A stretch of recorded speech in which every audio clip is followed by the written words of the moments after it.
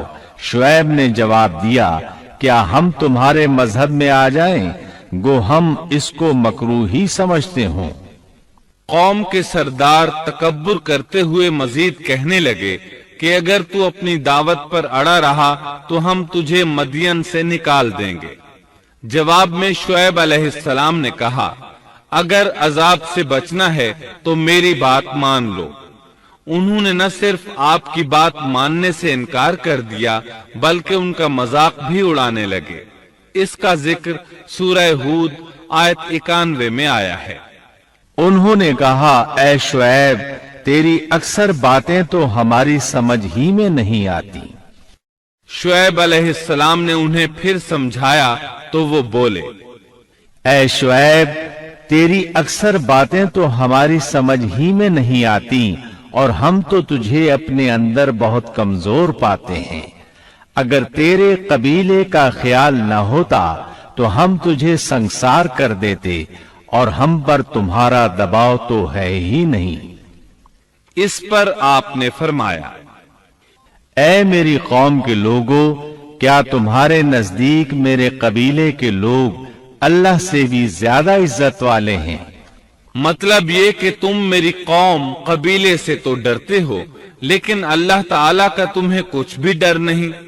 اس موقع پر انہوں نے اپنی قوم کو یوں خبردار کیا، اے میری قوم اب تم اپنی جگہ عمل کیے جاؤ، میں بھی عمل کر رہا ہوں۔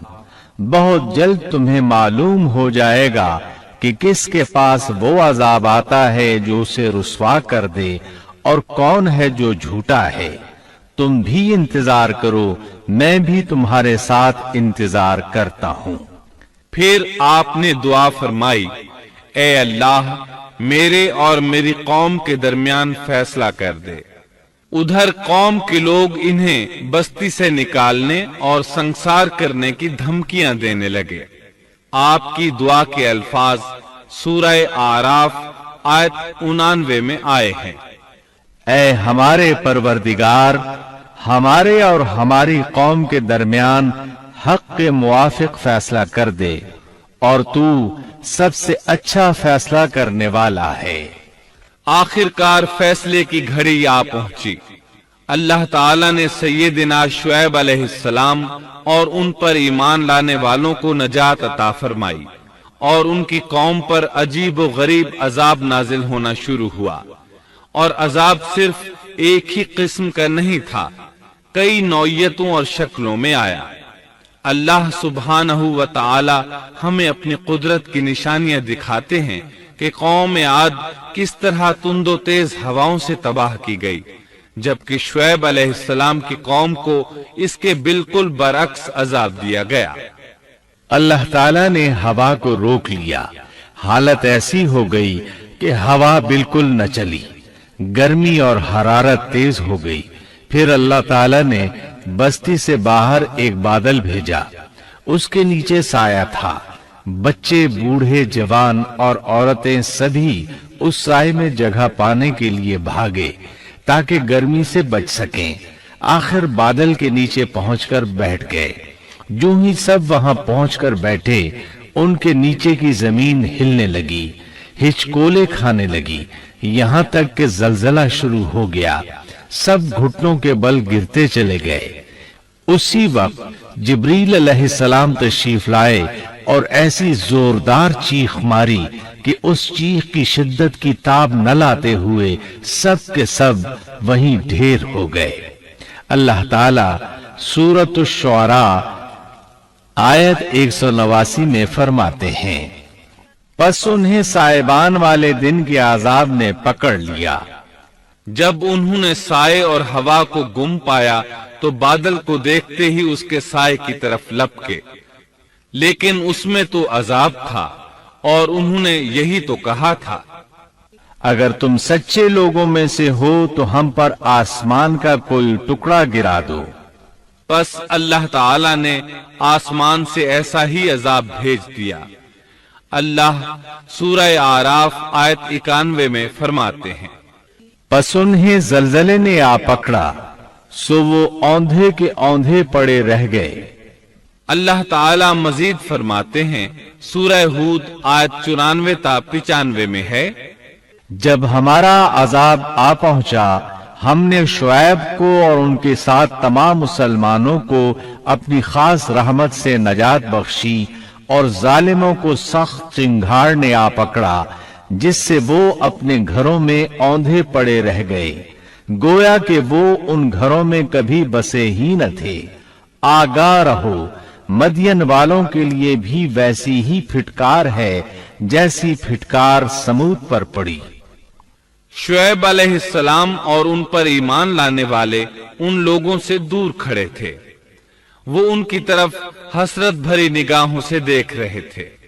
سورہ آراف آیت 93 میں ارشاد ربانی ہے، اس وقت شعیب ان سے منہ موڑ کر چلے اور فرمانے لگے، اے میری قوم، میں نے تمہیں اپنے پروردگار کے احکام پہنچا دیے اور میں نے تمہاری خیرخواہی کی، پھر میں ان کافر لوگوں پر کیوں رنج کروں؟ اس کے بعد وہ دوبارہ مدین کی طرف لوٹ آئے، کیونکہ مدین شہر تو باقی رہ گیا تھا، صرف اہل مدین ہی تباہ ہوئے تھے۔ بعد میں لوگ آہستہ آہستہ مدین میں آ کر آباد ہونے لگے۔ مدین شہر پھر سے آباد ہو گیا، اس کی رونقیں لوٹ آئیں۔ اب مدین کے اکثر باشندے مسلمان تھے، وہ مسلمان جو شعیب علیہ السلام کے ساتھ تھے۔ وہ اور دوسرے علاقوں سے آنے والے کفار اب اس شہر کے باشندے تھے، اور یہی وہ مدین شہر تھا جس میں سیدنا موسیٰ علیہ السلام تشریف لائے تھے۔